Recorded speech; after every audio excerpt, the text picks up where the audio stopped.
Business in motion. As the economy changes, people adapt and companies morph into new businesses doing new things. I'm your host, George Torok. Welcome to Business in Motion.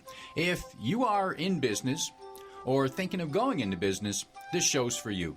Every week, we have exciting guests from different areas of business. We hear their stories, advice, and examples that you might choose to follow. My guest today is Dave Archer. He is president and lead trainer of International Business Trainers. Dave, welcome to Business in Motion. Thanks very much, George. Always a pleasure to be back in the Hammer, my hometown. Dave, I'm guessing by your title, lead trainer, and the name in the business that you've got something to do with training, but what business are you really in? The business I'm really in is helping companies to increase their profitability by exporting their products and services outside North America, where distance, language, and culture come into play. How do you do that? Well, it depends on the company and what their objectives are. We specialize in group training. We find that works the most effectively rather than one-on-one consulting because we address the issues that stop companies from exporting more. And those two issues really are fear of the unknown and not knowing what to do. So we try to turn that fear into confidence and give them a roadmap to international business success. So we try to help to not only give companies the tools and knowledge they need to increase their markets into the world market, which is 4 times larger than North America, but we also give them the confidence to take the attitude that we can do this. Where is the best place that Canadian manufacturers or Canadian business should be exporting right now?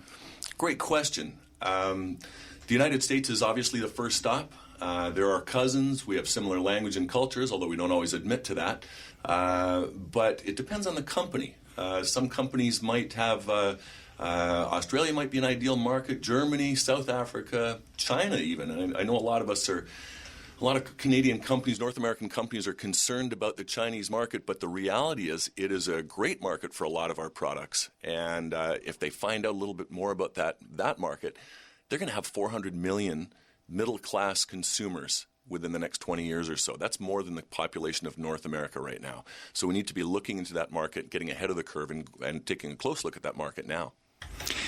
Dave, how is it that you know so much about the foreign market? Have you been there? Yeah, I've done business, depends on the count, somewhere between 32 and 35 countries over the last 18 years or so. Part of it goes back to my upbringing. I was lucky enough to live in quite a few different locations growing up, California, New Jersey, Connecticut, different parts of Canada as well. So I got a bit of a travel bug because our family did a lot of traveling as I was growing up. And I guess one big motivator was when I was in university, I took a great course called Export Marketing. And what I used to walk out of that course just full of energy and enthusiasm for going into world markets. Because it wasn't just a course about the general aspects of business. They brought in guest speakers every time. So people would tell us, okay, this is how we ran our business trip into Thailand. Another guy said, you think marketing is the 4 Ps? You think that's how it really works? Here's how it really works. What really happens is that guys get together in a back room over in Europe and say, okay, I'll give you a 5% of Germany for 10% of Switzerland. Now, I don't know if all that stuff goes on. I'm sure it does here and there. But we found out how international business is really done. And so from there, that really led to my career in international business. Which countries, you mentioned the opportunity in China, but which countries or country fascinates or intrigues you the most? I've spent a lot of time doing business in Mexico. Going back about 17 years, the one time in my life I had time and money at the same time. I got in an old van, 72 Dodge with a friend of mine with the typical orange carpeting on the inside, left a Grateful Dead concert, and 12 days later rolled into Costa Rica. So we were looking for adventure. As soon as we got across the border into Mexico, the adventure started because we couldn't speak the language. Very quickly found out that the best way to solve problems when you get into those situations is throw money at them. So we crossed a bunch of borders into Guatemala and Honduras, El Salvador, Nicaragua, and we were looking for adventure, and we got it. So that led to, it was interesting because I was talking to my mom on the phone, and she said to me, Dave, what are you doing down there? because I had a bunch of money and I couldn't really tell her the truth. Well, I'm drinking beer and chasing girls and surfing is mostly what I'm doing. But I thought to myself, I better come out of here with more than $20,000 worth of memories. So I began learning Spanish intensively, living with Costa Rican families, taking intensive Spanish school, and got to the point where I was pretty conversational in Spanish. Then when I got back, when the money was gone, I finally came home, wound up with a great job as an export sales manager. And because the Latin American markets were part of it, I continued to improve my Spanish. And then when I went on my own in 1998, I focused on helping Canadian companies to sell their products into Mexico. So that is sort of what got me going on the ground in international business and got me involved in the Mexican market. So for 8 years, I spent all of my time and efforts selling Canadian-made injection molds and stamping dyes and chemicals and software and a variety of other products into the Mexican market. How can Canadian companies compete in the Mexican market when there's such a difference in pay scales and living styles? How can we compete? That's a great question, and it comes up all the time. It really pays Canada to be a niche player in international business. We don't have very many companies that are out there slugging it out with massive volumes and low prices like, say, the Chinese do. We can't do that even if we tried. But we have a lot of companies that can be very competitive if they focus on narrow and deep niches, what they're really good at. So, for example, the way we competed in Mexico with plastic injection molds, we couldn't compete against the Chinese price, which was usually coming in around half of what ours were. But we could compete on service and quality. So, although sometimes we lost orders, and it happened a lot actually, when Mexican companies said, we'd love to do business with you, but instead of $120,000, we're going to pay $65,000 from China. But what we would do is go in there and not only sell them the tooling, but also troubleshoot their whole factory while we're down there. Do the install, do tech support in Spanish for them. So the services that we provided to our customers down there were beyond what what our Asian competitors could do or were willing to do for the price that they were charging. So on a scorecard, how would you rate Canadian business right now in terms of exporting? Are we doing well? Are we excelling? Are we an A?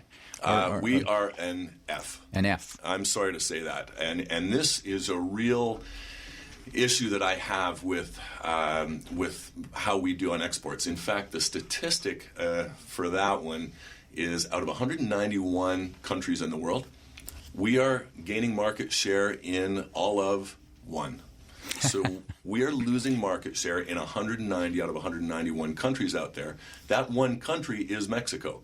And probably because it's relatively close and because of the advantages we have with the NAFTA trade agreement and because Canadians are at least somewhat familiar with Mexico. Most of us have been there on vacation or know somebody who has been. And Mexico and Canada always have had a pretty good relationship, sort of as being the smaller player compared to the mice on the outside compared to the elephant in the middle. But we're not very good exporters, despite what the government tells us, that we're a trading nation and we're an exporting nation. And in fact, the statistics are we do have a positive trade balance or a trade surplus. The problem is where that comes from is petroleum exports and car manufacturing, where executives in Detroit found for a lot of years that it was cheaper to build a car in Canada than it was here. If you strip that away, we have a wildly negative trade balance. And I think there are a couple of reasons for that. And what the main reasons for it are mindset. Germans, Dutch, a lot of European countries, the Japanese, the Chinese, now it seems like they're almost born with an export, international business mentality. Ourselves, not so much. We tend to have our exports begin and end in the United States. And I think what we need to do is, we've got the tools and resources. We've got 150 or so trade posts out there in the world that any Canadian company can access that will get them great information on any market in the world. The problem is we don't use it enough. So I think that our biggest challenge is to change our mentality. There is nothing to stop us from doing this. No, we can't compete on price on low-cost, high-volume products against China. It would be crazy to try to do that. But as I mentioned before, those niche opportunities are there. We just need to have the courage to go out there and approach them and try to pull them in. You're listening to Business in Motion on 93.3 CFMU. I'm your host, George Torok. My guest today is Dave Archer. He's president and lead trainer of International Business Training. Dave, are you training... What size companies are you working with? Where's your business coming from? Who are the companies that are actually taking advantage of what you're offering and of the opportunities over there?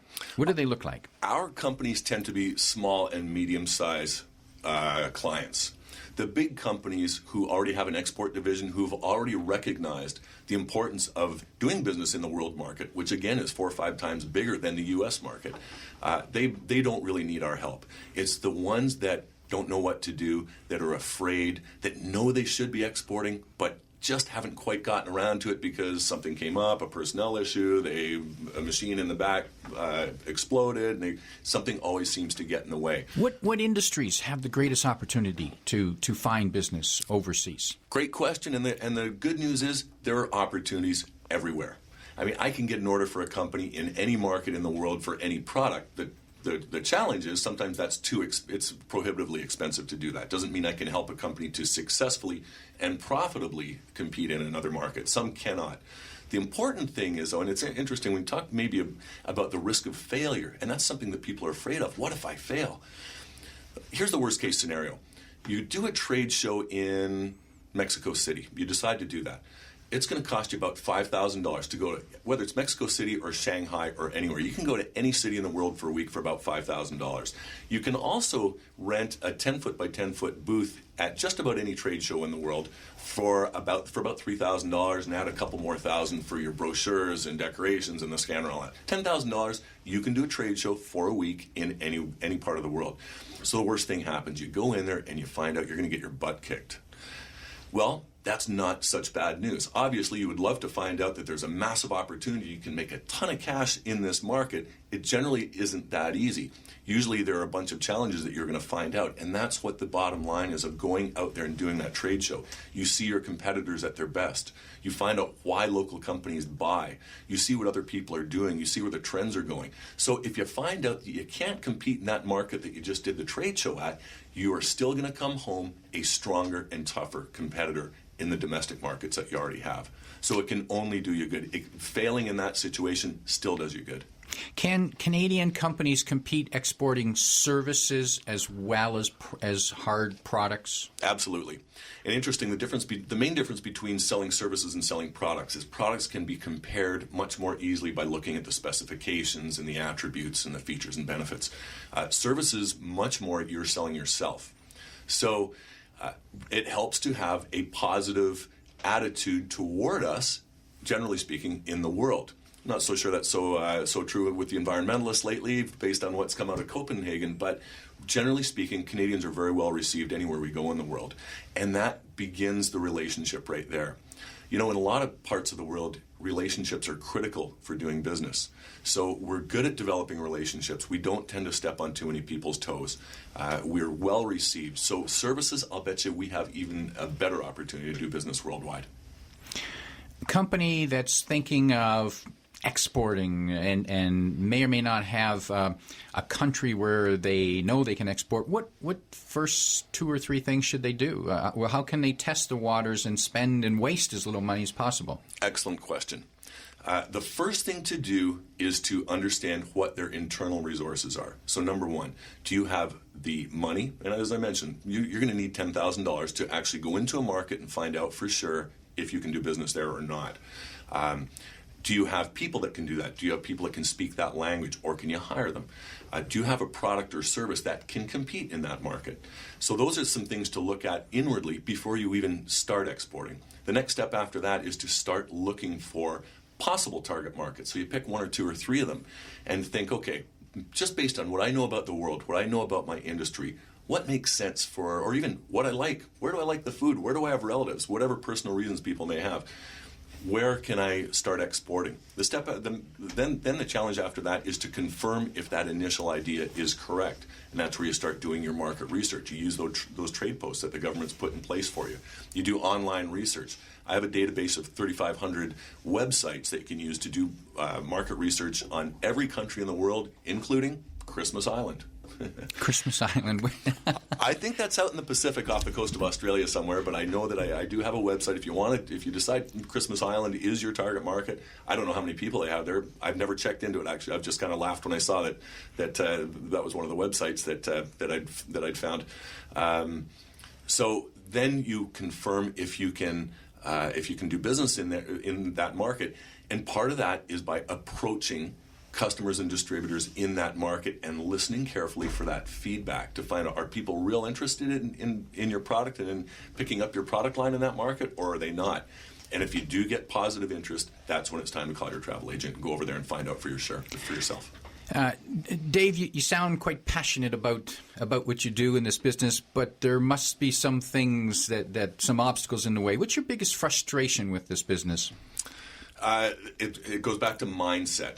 And, one big frustration I had last year was I ran into a very high-ranking bureaucrat with the Department of Foreign Affairs and International Trade of Canada. And I said to him, did you know that Canada is losing market share in 190 out of 191 markets in the world? And on top of that, I've got a couple of good ideas for you that I think we can work on, or you can work on, to fix that. He wasn't interested at all. He said that wasn't that bad. And it scares me when there's somebody at that high a level in the government that accepts that we're picking up market share, we're gaining market share in 0.5% of the world, and that's okay.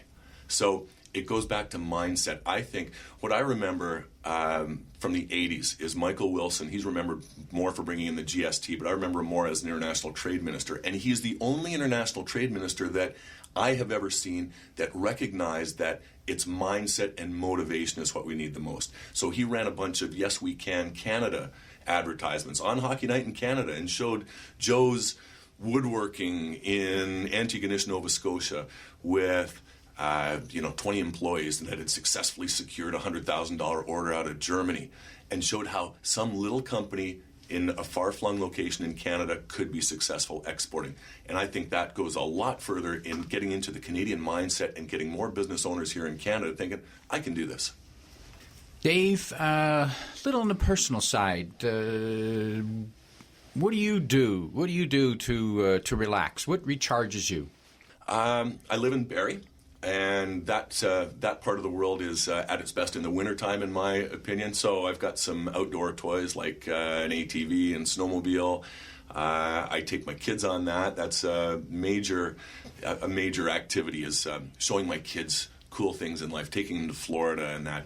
I had great parents that really showed me the right path in life. I didn't always choose the right path. I'm sure they would agree with that.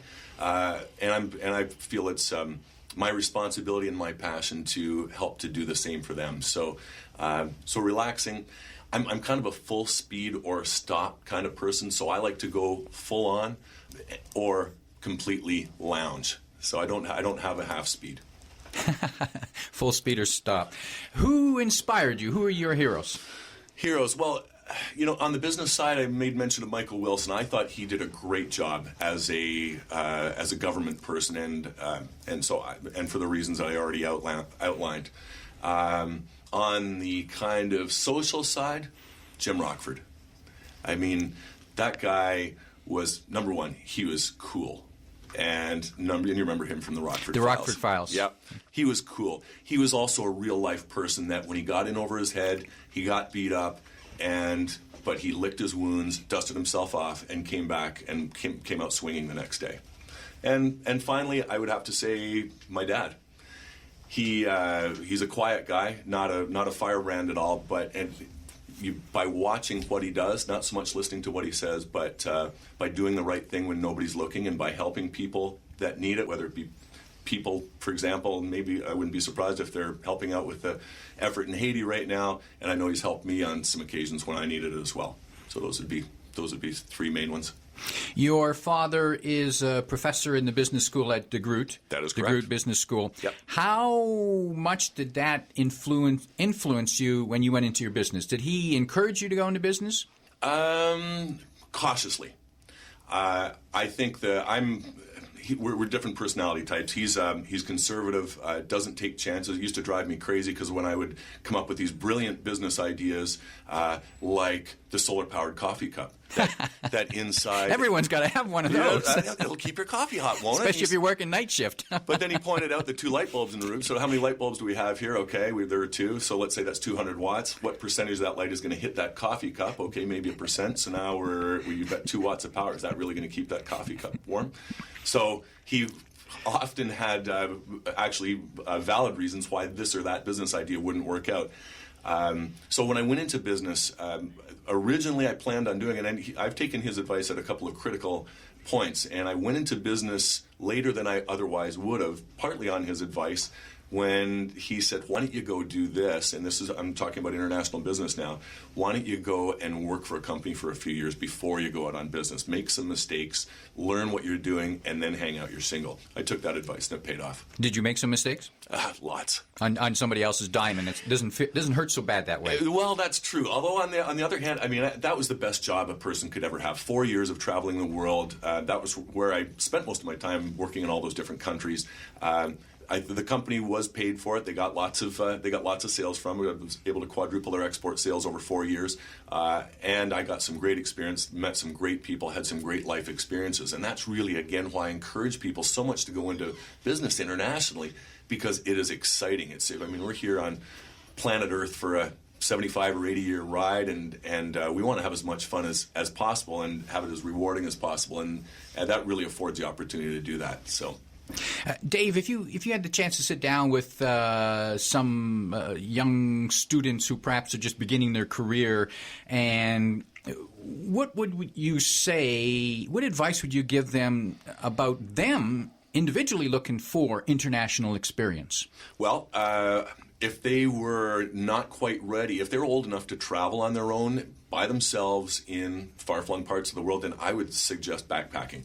I mean, I've done 2 trips, one for 6 months to Australia with a backpack, the other one I mentioned down in Central America.